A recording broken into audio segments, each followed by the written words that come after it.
Bonsoir, je suis Ludovic Meuret, infirmier anesthésiste au CHU de Rennes. Bienvenue au Lundi Rare, le webinaire mensuel du groupe RAR, Recherche en anesthésie et réanimation rennaise.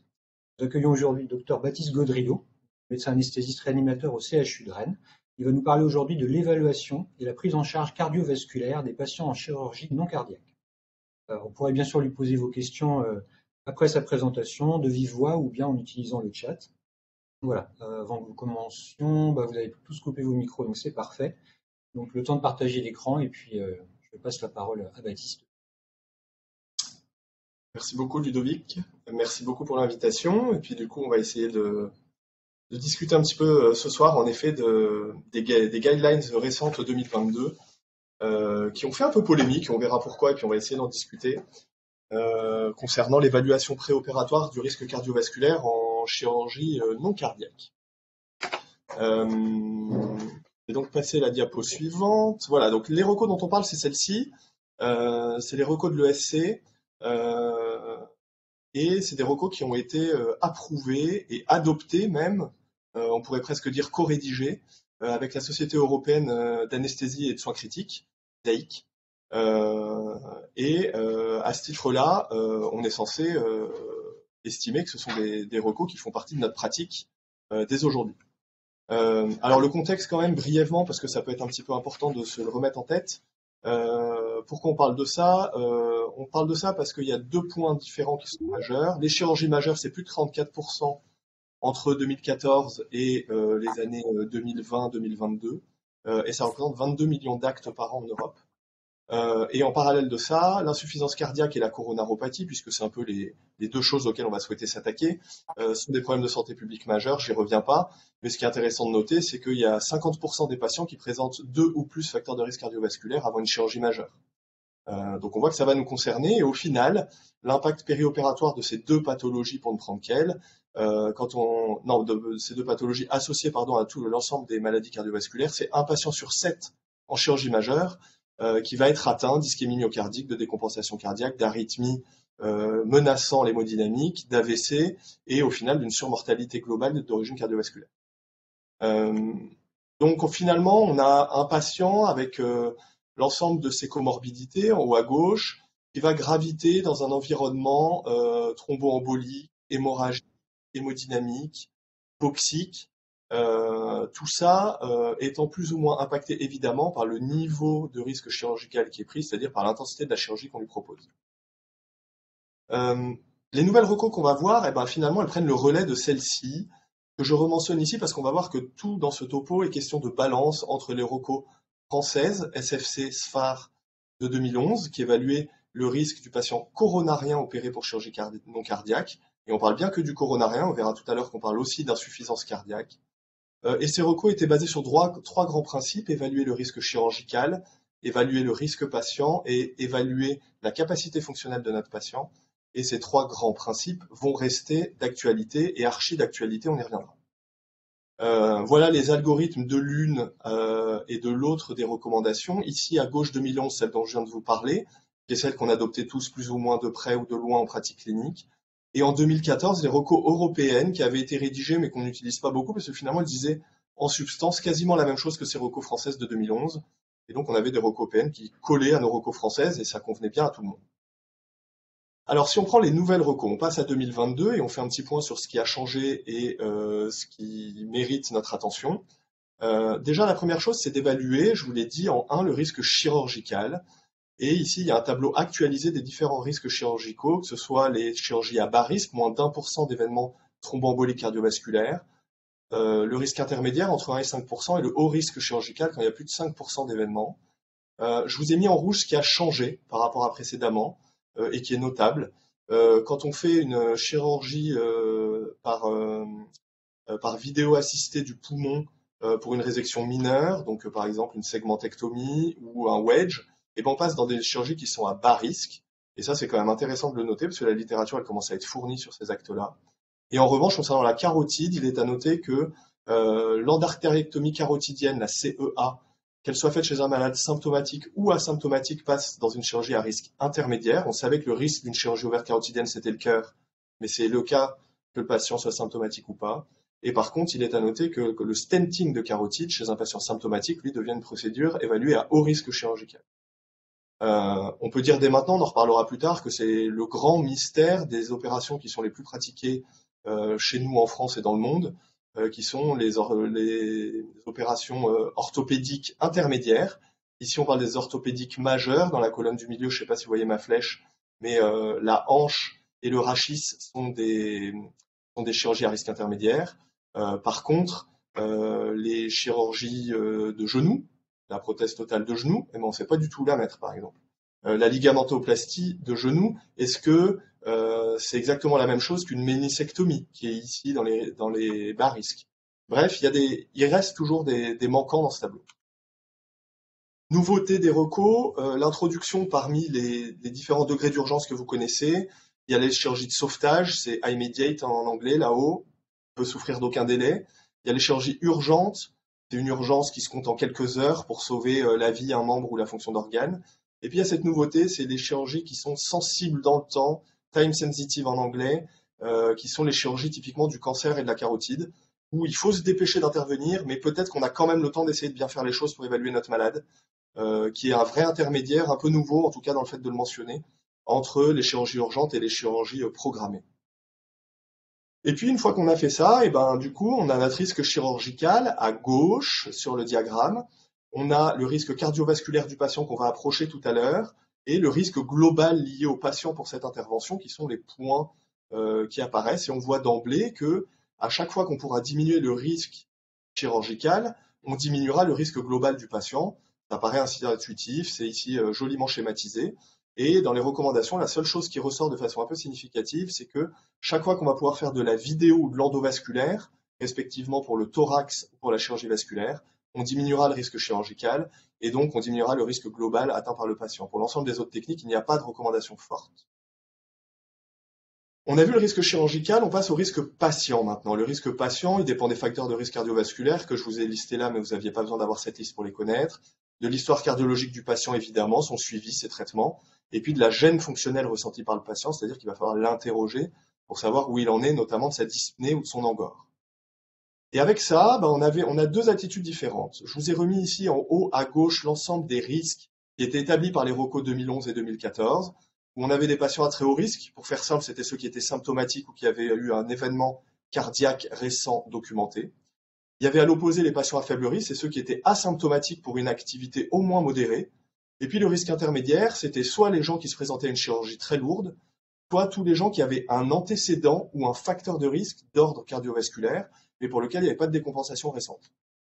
Et puis, il y a un petit changement de paradigme quand même, je vous ai mis ce gros éclair là qui va trancher, c'est que là, les nouvelles recos, elles catégorisent les gens beaucoup plus facilement. On est à haut risque dès qu'on a une pathologie cardiovasculaire établie. On est à bas risque quand on n'a pas de facteur de risque cardiovasculaire du tout et moins de 65 ans, et ce moins de 65 ans est important, on en reparlera. Et on est à risque intermédiaire quand on est entre les deux pour tout le reste, c'est-à-dire qu'on a des facteurs de risque cardiovasculaire sans avoir une maladie établie et ou qu'on a plus de 65 ans. Donc ça, c'est un nouveau paradigme, on verra s'il faut garder cette classification ou pas, on en reparlera après. Concernant la capacité fonctionnelle, qui est le troisième point qu'il faut évaluer, je vous ai remis ici la manière de l'évaluer. Le mot d'ordre général, c'est d'évaluer la classification en équivalent métabolique. Et on sait qu'un patient qui est capable de développer au moins 4 équivalents métaboliques, c'est-à-dire en pratique de pouvoir monter 2 étages, pas forcément en courant, mais 2 étages sans s'arrêter, il est capable de les monter. Ce patient-là développe au moins 4 équivalents métaboliques et est capable, on estime qu'il est capable de nous montrer sa maladie cardiaque ou sa coronaropathie s'il en a une. À l'inverse, s'il n'est pas capable de faire ça, c'est-à-dire qu'il marche 100 mètres, mais pas plus, qu'il n'est pas capable de monter 2 volets d'étage, qu'il ne marche qu'à l'intérieur et qui fait à peine le tour de sa maison, on les connaît, ces patients-là qui nous disent qu'ils sont actifs mais qui ne le sont pas vraiment sur le plan fonctionnel, et eux, on estime qu'ils ne sont pas capables de faire assez d'efforts pour nous montrer s'ils sont malades, et on verra qu'il faut, pour certains, aller chercher plus loin. Pour trancher tout ça, les recos 2011-2014, vous le savez, on en reparlera tout à l'heure, ils disaient les malades qui ont une mauvaise capacité fonctionnelle et qui ont au score de Lee clinique, que je rappelle ici, on en reparlera tout à l'heure, au moins 2 éléments, il faut aller dépister la maladie coronaire. Et dans les nouvelles recos, on nous dit « Ouh là là, pas du tout, les scores c'est au second plan, c'est seulement pour évaluer la fragilité des patients, ce sera ma diapo d'après, Et par contre, ce qu'il faut faire, c'est de l'évaluation clinique. Et dans clinique, ils entendent l'histoire de la maladie, l'examen clinique, l'ECG et les biomarqueurs. Et on va reparler de ces biomarqueurs qui font clairement, qui sont au centre de la polémique. Donc déjà, changement de paradigme, changement d'attitude. Les nouvelles recours européennes, elles nous disent de ne pas faire pareil et de ne pas évaluer les malades pareil. Et puis, ils nous sortent l'algorithme, qui est l'algorithme général, du coup, de ces recommandations, que vous trouverez, que vous pourrez prendre le temps de détailler. C'est pas tellement mon propos. Mais vous voyez que la catégorie de gauche, on l'a dit, au milieu de diagramme, à gauche, ici, les moins de 65 ans sans facteur de risque, on ne va aller explorer que les patients qui se présentent pour une chirurgie majeure. La catégorie intermédiaire, qui sont les patients à risque cardiovasculaire jugés intermédiaires, ils vont tous bénéficier, quand ils n'ont pas une chirurgie à bas risque, de CG, de biomarqueurs et d'évaluation de la capacité fonctionnelle. Et chez tous les patients qui ont une maladie cardiovasculaire établie, on va également faire ces explorations ECG, biomarqueurs, capacité fonctionnelle, et on ira même les envoyer chez le cardiologue, on verra dans quelles conditions, quand ils subissent une chirurgie majeure. Une autre manière de lire ce diagramme, c'est de dire, et on en reparlera tout à l'heure, que toutes les chirurgies à bas risque, il n'y a rien à faire pour tout le monde, même quand on est à très haut risque cardiovasculaire. Ça nous va bien, c'est ce que disaient les précédentes recos. Et que quand on a des bas facteurs de risque cardiovasculaire, à part quand on a plus de 45 ans dans ces nouvelles recos, il n'y a rien à faire non plus sur le plan cardiaque. Voilà, on peut retenir un peu comme ça, la première ligne, la première colonne, rien à faire. Mais finalement, le nœud du problème, il est ici, en milieu de tableau. Les biomarqueurs, c'est lesquels qui sont recommandés en classe A, c'est les tropos. Et en classe 2A, donc c'est très fort et on est un peu étonné, on en discutera, c'est les NT-proBNP. Les scores, je vous ai dit qu'ils nous disaient que le score de Lee, c'était pas à faire, c'était un peu obsolète. En tout cas, il y a un score qui cette fois apparaît clairement et ça nous va bien parce que les études, elles sont plutôt en phase avec ça. C'est d'évaluer la fragilité des patients. Alors là, ils nous disent qu'il faut le faire chez tous les patients qui vont avoir une chirurgie à risque intermédiaire ou élevé et qui ont 70 ans ou plus. On peut peut-être enlever le « et ». Il y a aussi des patients, on les connaît aussi, qui ont 50 ans, avec un ressenti physiologique pour le praticien qui les examine de 75 ans. On a le droit chez eux aussi d'évaluer la fragilité et peut-être qu'ils ont des critères de fragilité.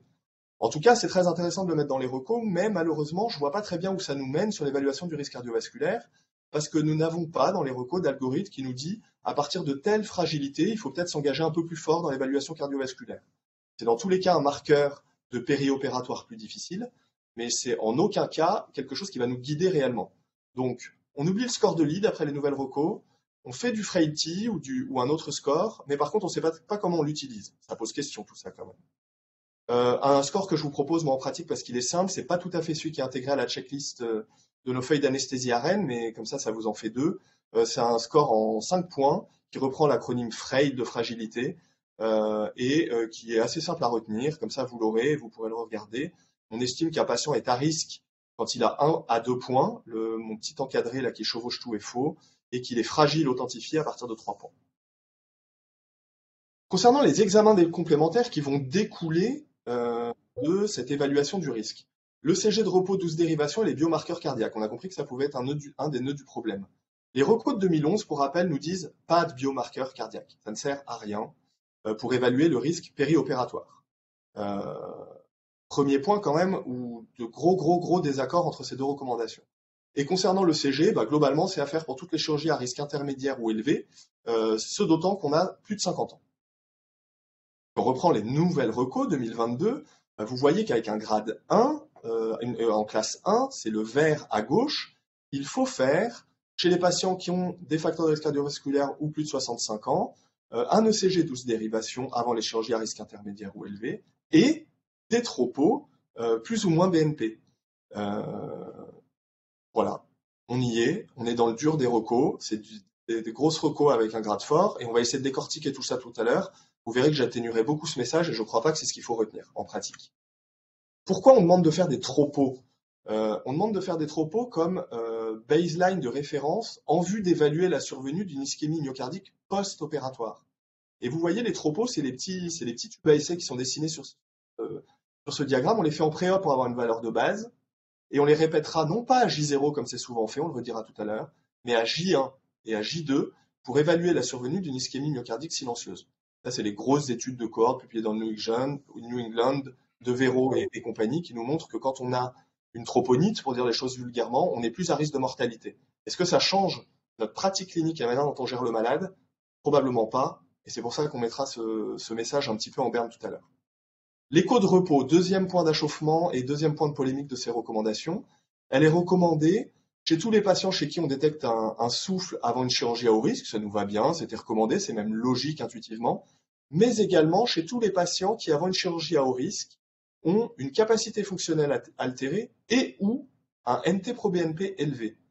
Et ça tranche foncièrement, vous retrouvez mon éclair avec les recos de 2011 en bas à droite, qui dit qu'il n'est pas recommandé de prescrire une échographie de repos pour évaluer le risque. Alors là, on parlait de risque coronaire, certes, et on s'en éloigne un peu, mais quand même, là, on nous demande de faire une écho de repos chez les patients qui vont avoir une chirurgie à haut risque pour diminuer le risque périopératoire et adopter des stratégies de réduction du risque. On ne voit pas très bien où ça va nous mener. Évidemment, j'ai remis en bleu que toute cardiopathie préalable qui n'aurait pas eu son suivi échographique recommandé, la consulte anesthésie est l'occasion de réévaluer ce qui ne l'aurait pas été fait en médecine de ville conventionnelle. L'épreuve d'effort, l'ECG d'effort, c'est peu sensible, c'est peu spécifique. Quand il y a des anomalies du ST préalable, c'est ininterprétable. En fait, c'est probablement un très mauvais examen. Il risque d'être sous-maximal. Je crois qu'il faut l'oublier quasi définitivement. Et c'est ce que disaient déjà les recos de 2011. Donc là-dessus, on est plutôt en phase. Par contre, on a une belle alternative qui est l'imagerie de stress, que ce soit la scintigraphie ou l'écho d'obus, avec des meilleures sensibilités et spécificités que je vous ai mises à droite dans le tableau. Chez un patient actif asymptomatique, évidemment, on ne va pas aller chercher de mise en danger coronaire lors du stress, on l'a dit, c'est pas recommandé. Chez un patient à l'inverse qui est décompensé, on ne va pas lui faire subir une épreuve de stress, on sait qu'il est décompensé, il faut juste le prendre en charge sur le plan cardiologique. Par contre, ces fameux patients à risque intermédiaire et ou à capacité limitée, chez qui on a estimé que le risque cardiovasculaire était élevé, chez eux, il y a un intérêt à aller dépister la coronaropathie qu'ils ne sont pas capables de nous montrer, et ces imageries prennent toute leur place. Je vous rappelle ici ce que disaient les recos en 2011, c'est en somme ce que je viens de vous dire, et qui précise qu'il faut qu'il y ait au moins 4 segments sur 17 qui soient atteints.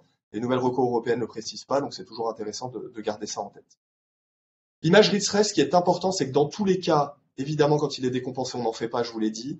Il faut que le centre réalisateur soit un centre expert, ça veut dire qu'il faut que ça ait la capacité de modifier la prise en charge de votre malade. Si vous demandez une écho de stress à un cardiologue qui n'en a pas l'habitude, qui n'est pas adossé à un centre de choro, et que derrière on ne prend pas en charge le malade, ça sert à rien.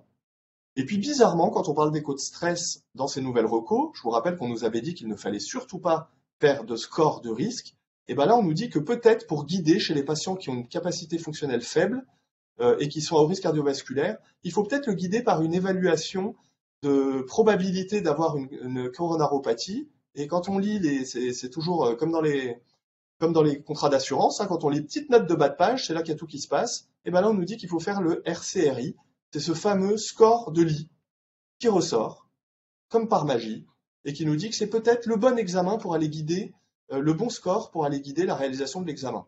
Tiens, bizarrement, on retombe sur le score de lit. Voilà, donc le score de lit, tu ne feras point, mais le score de lit, tu vas ressusciter quand même. On est un peu perdu, on ne sait pas trop comment il faut faire. Et donc, je vous propose de discuter un peu ces recos que je viens de vous présenter. Déjà, on peut évaluer est-ce qu'elles sont en adéquation avec les autres recos dont on dispose sur d'autres sujets. Il y a par exemple des recommandations en 2012, françaises à nouveau, sur les examens préinterventionnels systématiques. On ne parle pas spécialement d'examens cardiaques, mais quand même. Et bien, ces recos nous disent qu'à tout âge, il ne faut pas refaire un ECG si on en a un récent de moins d'1 an et qu'il n'y a pas eu de modification du statut clinique. Ça reste valable dans les recos européennes, tout va bien, on est en phase. À tout âge, on ne refait pas si on a une intervention mineure. C'est ce qu'on a vu dans le diagramme que je vous ai présenté. Il n'y a pas d'indication à faire un ECG avant une intervention à risque mineur. Tout va bien, on est en phase.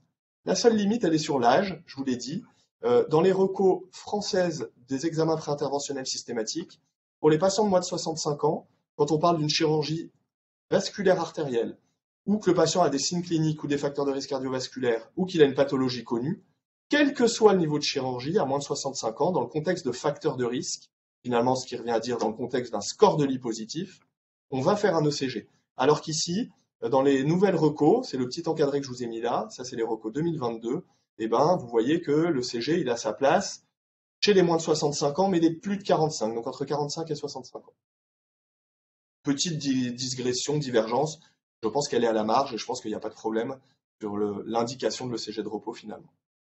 Concernant l'ETT de repos, toujours dans ces recos de 2012 sur les examens préinterventionnels, Et ben là, on est plutôt en phase, on n'est pas en phase du tout, pardon. C'était une croix que je devais mettre et c'est une coche verte que j'ai mise, mais les recos de 2012 me disent non recommandé de façon systématique. Bon, on n'est pas dans le systématique ici, mais dès que le patient subit une intervention à haut risque et qu'il a une capacité altérée ou des BNP élevés, il faut en faire une ici. Donc on élargit clairement le champ et on s'éloigne un petit peu de la notion de dyspnée, de souffle et d'insuffisance cardiaque de cause inconnue.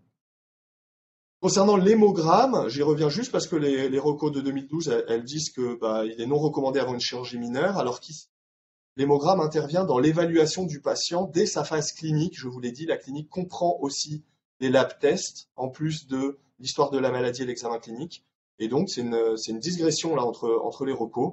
Et je pense que les recos français sont assez raisonnables. On n'a pas du tout envie chez un patient qui n'a aucun risque de saigner dans la chirurgie qui subit d'évaluer l'hémogramme. Au pire, on va y trouver des choses qui ne nous intéressent pas et dont la prise en charge périopératoire aura aucune incidence dans ces chirurgies-là. Et au mieux, on y trouvera rarement une myélémie ou autre chose, mais on ne saura pas quoi en faire non plus. Donc je ne crois pas que si on pense à l'ensemble des patients, il y a un intérêt à le faire de manière non orientée. Critique et discussion. Concernant les critères cliniques des recommandations, je vous rappelle quand même que là, on a des cut-offs d'âge qui sont arbitraires et que j'en ai un peu parlé, mais l'âge civil est souvent différent de l'âge physiologique. Et je pense que l'œil du praticien n'est pas remplaçable. Les recommandations, malheureusement, comme toutes les recos, et c'est encore plus vrai en cardio, sont beaucoup basées sur des études de population masculine. C'est très gênant parce que dans la majorité des études que je vous présente et qui sont la base des recos, il y a 75 à 80% d'hommes. Et des femmes sont un peu les grandes oubliées. Qu'en est-il du dépistage des maladies cardiovasculaires chez les femmes? On ne sait pas très bien. On sait en revanche qu'il y a une moindre mortalité périopératoire chez les femmes, mais que quand elle est de cause cardiovasculaire, elle est plus élevée que les hommes. Donc clairement, il y a un problème de population. C'est des recos qui sont basés sur le dépistage de la coronaropathie loin devant les autres cardiopathies. C'est assez logique, mais ça mérite d'être mentionné. Les scores, on en a parlé, on fait pas, qu'est-ce qu'on en fait? La fragilité au-delà de 70 ans, très bien, on est content, on sait qu'évaluer la fragilité, ça fait partie de la discussion multidisciplinaire, surtout en périopératoire de chirurgie majeure, mais après, on en fait quoi? Comment on modifie la pratique? Comment on l'intègre à une prise en charge de diminution du risque cardiovasculaire? On n'en sait rien, et les recos ne nous aident pas là-dessus. Les types de risques de chirurgie, je vous l'ai dit, épaule, genou, c'est où, c'est quoi? Probablement un risque intermédiaire quand il s'agit de prothèses. Encore faudrait-il pouvoir le démontrer, c'est peut-être parce qu'il y a des variabilités locales. Dans tous les cas, l'organisation locale et l'expertise sont loin devant la valeur de ces recos, ça reste très important. Pour le coup, c'est mentionné, mais je le rappelle. On fait mieux localement en réfléchissant à plusieurs, en connaissant nos chirurgiens, nos chirurgies, nos populations, qu'en se basant sur des recos qui sont faites pour le plus grand nombre, avec des établissements qui sont organisés très différemment et des populations qui sont très différentes. Et puis, on parle ici beaucoup de préopératoire, certes, mais c'est le périopératoire tout entier, avec le per-op et le post-op qui sont à prendre en compte quand on parle de coronaropathie et de maladies cardiaques. Les examens complémentaires. Attention, ça c'est juste un rappel, c'est pas une anomalie de ces recos, mais c'est les pièges du patient asymptomatique, hein, le fameux Madame tout va bien, le diabétique qui a une ischémie silencieuse typiquement, le coronarien qui connaît par cœur son seuil ischémique et qui va vous dire non, non, je monte 2 étages et je suis pas essoufflé, je n'ai pas mal dans la poitrine. Il sait exactement comment il faut monter les 2 étages, il sait exactement à quel rythme il faut le faire pour pas être gêné. Attention aux autres comorbidités qui limitent l'activité, qui peuvent masquer une coronaropathie. Et puis pour la mentionner, l'inactivité dite culturelle, hein, attention, il y a des gens pour qui faire un effort physique ou avoir une activité quotidienne soutenue, c'est pas le même degré d'engagement et de soutien de l'effort selon d'où on vient et dans quel milieu on vit. Concernant toujours les critiques et discussions possibles sur les examens complémentaires, je vous rappelle concernant l'écho cardiaque, on en reparlera peut-être un petit peu après, qu'il y a des recommandations éditées au sein du CHU de Rennes qui ne retiennent dans les indications préopératoires d'écho de repos que les notions qui étaient celles des recos de 2011, c'est-à-dire un souffle de novo, une valvulopathie non suivie ou mal suivie avec une dernière écho depuis plus d'1 an, ou qui a évolué sur le plan des signes cliniques, et dans le même genre, une insuffisance cardiaque non suivie ou avec une écho absolument pas récente. On n'est pas sur une notion de grand nombre selon des facteurs de risque cardiovasculaire. Ça, c'est un peu une idée de partir à la pêche et de trouver peut-être des choses, mais on n'est vraiment pas sûr, en tout cas, c'est pas démontré que ça changera le devenir du malade. Concernant la coronaropathie, tout l'enjeu, c'est de dépister l'ischémie myocardique périop, mais je vous rappelle que dans la majorité des cas, c'est pas la belle rupture de plaque instable qu'on pourrait éventuellement déceler chez un patient qui aurait un tableau bruyant. c'est le plus souvent un déséquilibre entre la perfusion et la demande myocardique, lié à ce qui est dans l'encadré, qui est tout l'état de stress global périopératoire. Il est prouvé que ça augmente la mortalité périopératoire. On sait que la clinique est sournoise, c'est le plus souvent silencieux. Et comme ça atteint le plus souvent le sous-endocarde, c'est un sous-décalage du ST, et pas le tableau bruyant avec sus-ST. Et du coup, le diagnostic est souvent biologique. On revient à nos fameuses tropos. Donc la tropo, oui, en pré-op, mais pour avoir une valeur basale, et pas pour traiter un chiffre de tropo pré-op. Et comme vous l'avez compris, il y a pas mal de choses qui font un peu de bruit dans ces recos, ça gêne les gens, on ne sait pas très bien comment se positionner. Il y a une équipe française là qui s'est intéressée à savoir, ces nouvelles recos là, dans le courant de l'année 2023, c'est publié en juin 2023, est-ce que début 2023, elles sont bien adoptées par les équipes en France? Et donc, ils ont pris 250 malades de façon rétrospective pour chirurgie intermédiaire ou élevée, et puis ils ont regardé. Et il y avait 0% de suivi des indications concernant les nouveaux biomarqueurs, avec un dosage de tropo ou de BNP en pré-op. Ça interroge quand même, alors que 75% des patients de leur étude étaient éligibles à ce dosage, et il y avait seulement 20% de suivi des indications de l'ETT de repos pré-op, avec ce qui était mentionné, dans la plupart du temps, c'était des difficultés organisationnelles et de recours à trouver l'examen, chez une population où il y avait 46% des malades qui auraient été éligibles d'après les recommandations.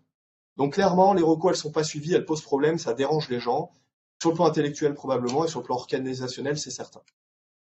Du coup, les AIC, qui, je vous l'ai dit, avaient endorsé ces recos de la Société européenne de cardio, a dû préciser les choses et a publié en décembre 2023, c'est tout frais, un what to do avant la chirurgie pour préciser un peu les choses. Et voici un peu leur précision. Alors, ça reste très vague, mais c'est pour essayer de donner du sens à pourquoi on dose tropo et BNP.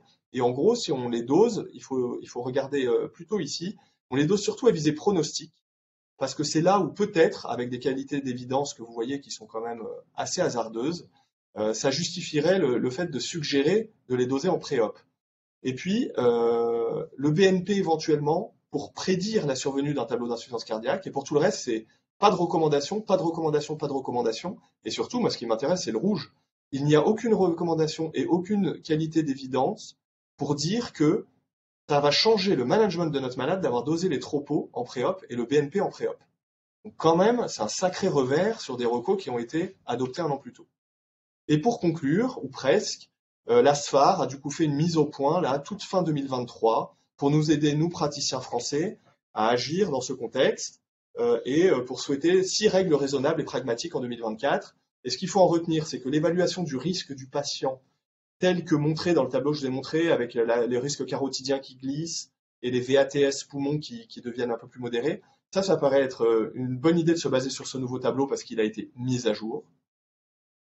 Que évaluer le score de Lee, ça leur paraît être toujours une excellente solution, c'est un peu mon propos, et je pense que c'est le meilleur moyen de guider à qui on fait des examens dans un contexte de dépistage de coronaropathie, et que donc ça se base sur la réserve fonctionnelle du patient et l'évaluation du score de Lee. Qu'évaluer la fragilité du patient, c'est louable, mais qu'on ne sait pas encore au niveau conceptuel et organisationnel comment l'intégrer dans une évaluation du risque périopératoire. Et que l'écho de repos, on en a parlé, c'était assez polémique aussi. Là, il se positionne assez fort. Écho de repos et biomarqueurs cardiaques, l'utilisation doit être restrictive et non pas massive comme proposé dans les recommandations, et individuelle pour l'une et pour l'autre, c'est-à-dire basée sur un état clinique à un instant T du patient qu'on voit devant nos yeux, et surtout pas dans du dépistage de masse sur des facteurs de risque cardiovasculaire d'un grand nombre et d'une grande population. Donc, mes messages là-dessus, c'est qu'évidemment, risque chir, risque patient, capacité fonctionnelle, ça reste les 3 pierres angulaires d'évaluation de nos malades en préopératoire. On a vu que la chirurgie carotidienne avait été globalement à un risque revu à la hausse, et c'est intéressant, c'est une chirurgie qui est très pratiquée. La vidéo thoracique plutôt à la baisse. Que concernant toutes les chirurgies qui sont mineures, ou évidemment celles qui sont urgentes, évidemment on ne fait aucun bilan, on y va, il en va soit de la vie du malade quand elles sont urgentes, soit de l'inintérêt d'explorer quand les chirurgies sont mineures. Une pathologie décompensée, c'est dans les mains du spécialiste. Et pour tout le reste, c'est-à-dire les chirurgies intermédiaires et majeures, on va chercher le patient qui est à risque intermédiaire. C'est la clinique, les antécédents, c'est les biomarqueurs, non pas pour leur valeur, mais les biomarqueurs seulement comme une baseline, et là je parle que de la tropo. C'est l'ECG pré-op dans les indications qu'on a vues des recommandations 2012 des examens préopératoires. et c'est intégré à une évaluation du frailty dont on ne comprend pas encore très bien la place, mais probablement qu'il faut avoir une idée de la fragilité du patient dans ces chirurgies-là. Les examens complémentaires, le TT de repos, c'est restrictif.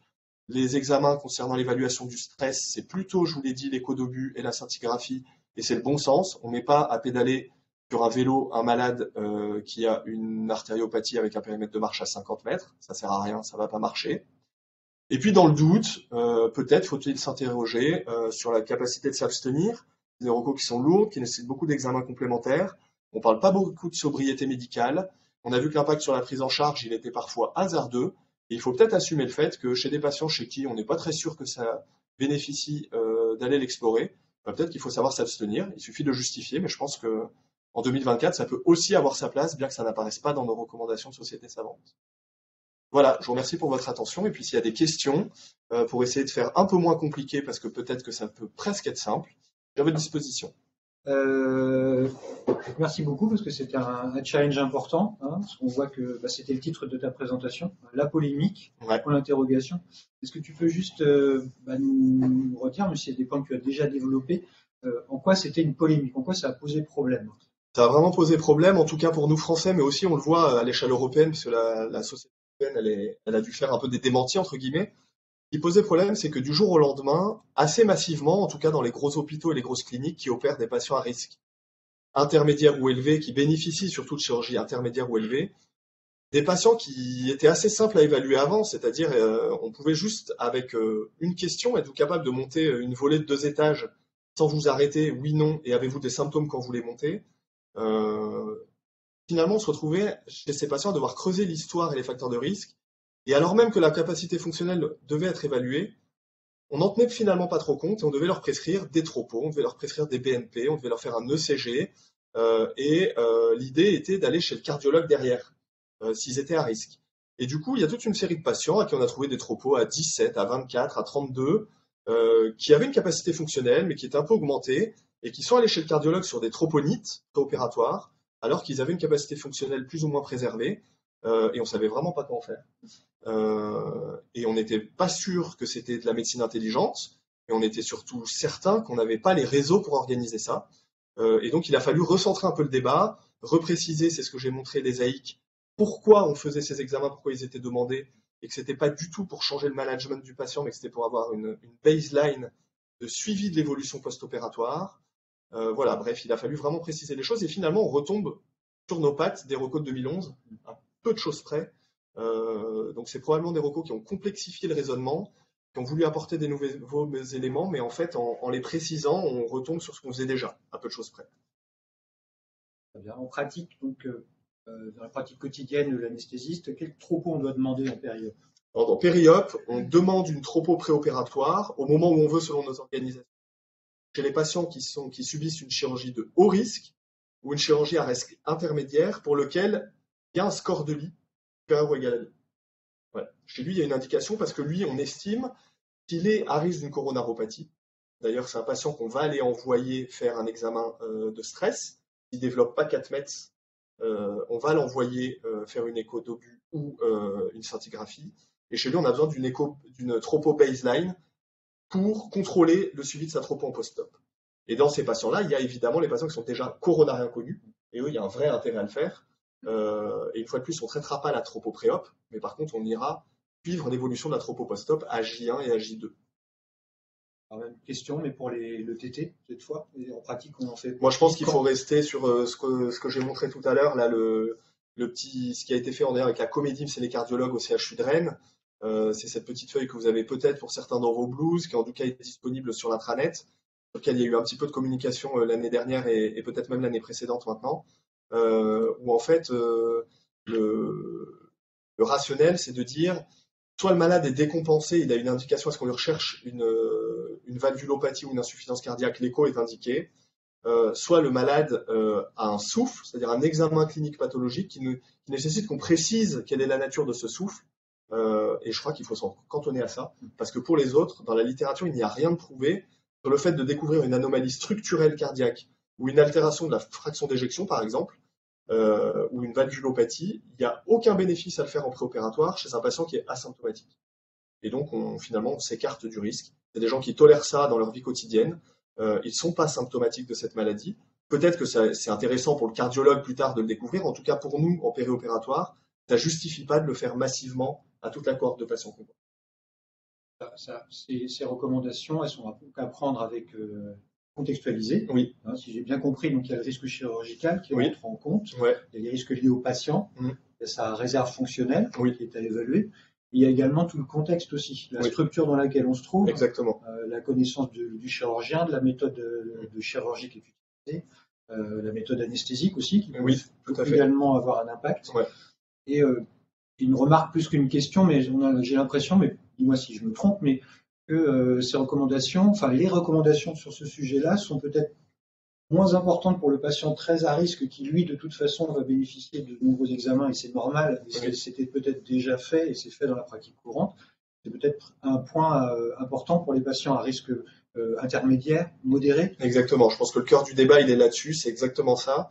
Les patients à haut risque, dans tous les cas, il faut qu'ils aient une filière dédiée spécialisée cardiologique, cardiovasculaire, parce qu'on parle aussi de maladies vasculaires, avec par exemple le risque d'AVC.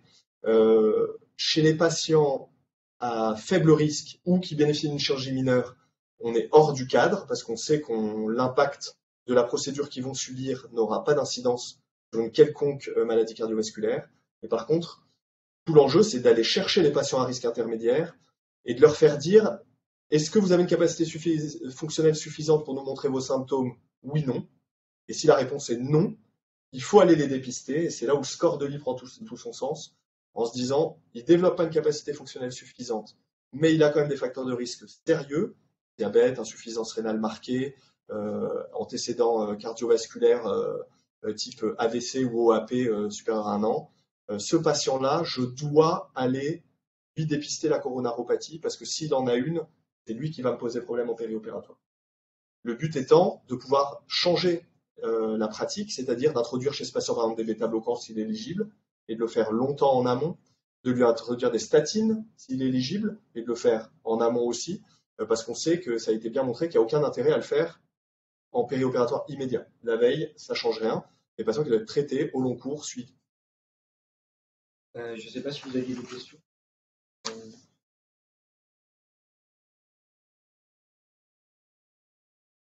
Oui, justement, je regardais le score de Lee parce qu'on ne connaît pas. Donc, il faut qu'il soit à partir de 2. Oui.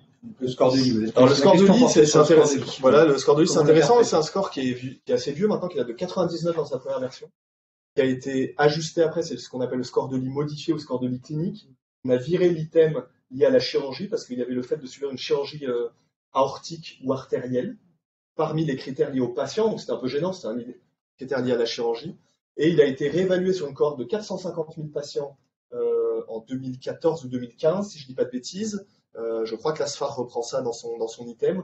Et il a été montré que c'était un score avec une valeur prédictive négative excellente. C'est-à-dire, s'il est à 0, je sais que je ne suis pas à risque. Et quand il est à 1 ou plus, je sais que je suis à risque.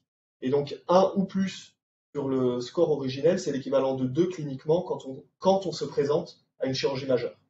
Parce qu'on intègre le fait que ce score de Lee, on le pratique chez les gens qui vont bénéficier d'une chirurgie intermédiaire ou majeure. On a viré le côté chirurgie artérielle seule, et on l'intègre à toutes les chirurgies intermédiaires ou majeures. Et donc là, c'est des patients qu'il faut envoyer chez le cardiologue, clairement, parce que c'est eux qu'il faut dépister.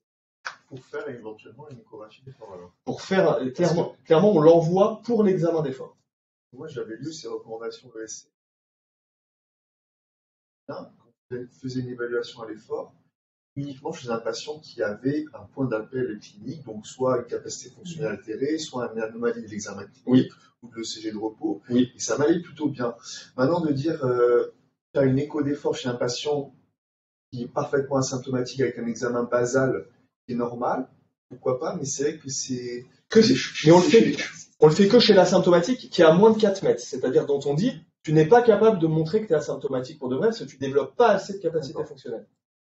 S'il développe plus de 4 mètres, c'est qu'il est asymptomatique, il sort du cadre et clairement on ne l'envoie pas chez le cardio. Ouais. Okay.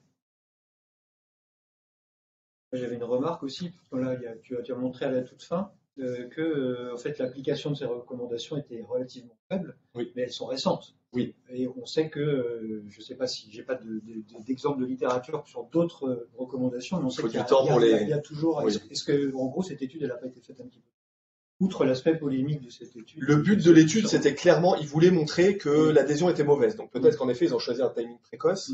À l'inverse, on sait aussi quand même qu'il y a des recos, quand elles sont attendues, qui ont aussi un effet bruyant et qui peuvent être appliquées très vite. Là, l'effet, il était bruyant. Hein, faire des biomarqueurs, y compris le BNP, à tout le monde quand on est à risque cardiovasculaire en pré-op, c'était assez bruyant. Si c'était quelque chose d'attendu par les praticiens, tout le monde se serait appuyé dessus et aurait dit on y va, on balance du BNP à tout le monde. Ça n'a pas du tout été le cas. Au moins à l'échelle française. Hein. C'est une étude française, une fois de plus, celle de l'évaluation des pratiques. Donc oui, tu as raison. Ils l'ont peut-être fait un peu tôt, volontairement, parce qu'ils avaient envie de montrer quelque chose. Mais je pense quand même que c'est un bon marqueur pour dire. Je pense qu'une reco qui n'est pas adoptée, c'est une reco qui sert à rien. En tout cas, qui n'est pas comprise et qui risque de dériver dans les pratiques. Donc, je pense que mieux vaut faire des mises au point et comprendre ce qu'on fait et pourquoi elles sont faites. Après, il y a toujours des débats d'experts. Je redis, et tu me permets de le redire, que ce qui compte, c'est d'abord l'attitude de l'organisation dans un centre. Si localement, avec nos cardiologues, avec nos équipes d'anesthésie-réanimation, on décide que l'attitude elle est un petit peu différente de ces recos, pour X ou X raisons organisationnelles, médicales pures, liées à des staffs, à un historique, sera toujours plus valable que d'appliquer des recos qui sont générales et qui veulent s'appliquer à tous. Néanmoins, des recos générales qui s'appliquent à tous et qui sont appliquées par personne, c'est gênant. Pratique, peut-être écouter ce topo, le revoir, regarder, lire soi-même les recommandations européennes, lire les recommandations de SPAR, même si elles datent de plus de 10 ans, et puis peut-être au final prendre le document qui a été sorti par le. Je pense que le document en 6 points de la SPAR de novembre 2023 reprend très bien les points sur lesquels il faut se concentrer et balaye un petit peu, peut-être brutalement, mais balaye quand même du revers de la main les points polémiques qu'on a pu discuter pour se centrer sur quelque chose de pragmatique à l'échelle d'une cohorte et d'une population. Et puis évidemment, en consultation d'anesthésie, on a un patient devant nous, et là, on peut au cas par cas décider de sortir des recos parce qu'on a le patient devant nous. Et que pour X raisons, il ne colle pas à ces recos. Mais dans l'attitude générale de service et d'organisation de nos soins, je pense qu'il faut se baser sur l'avis récent de la SPAR, qui permet finalement de se raccrocher un petit peu plus aux recos de 2011 et de s'éloigner un petit peu de cette généralisation des biomarqueurs et de l'ETT à tout le monde dans les recos de l'ESC2. Très bien, on va conclure sur cette dernière remarque. Merci beaucoup, Baptiste, encore merci pour l'invitation. Notre invitation. C'est toujours un défi en si peu de temps de parler d'un sujet aussi large. Donc je vous remercie également d'avoir assisté dans la salle et puis sur Internet à ce lundi rare numéro 18. Je vous donne rendez-vous le 5 février à 18h, ce sera le prochain lundi rare, le numéro 19. Nous accueillerons le docteur Thomas Godet, qui est médecin anesthésiste réanimateur au CHU de Clermont-Ferrand. Il nous parlera de la titration de la PEP en péropératoire. Donc en attendant, vous pouvez nous retrouver sur notre site internet www.rare.bzh et sur nos réseaux sociaux, Twitter, LinkedIn. Je vous souhaite une bonne soirée et à bientôt. À bientôt.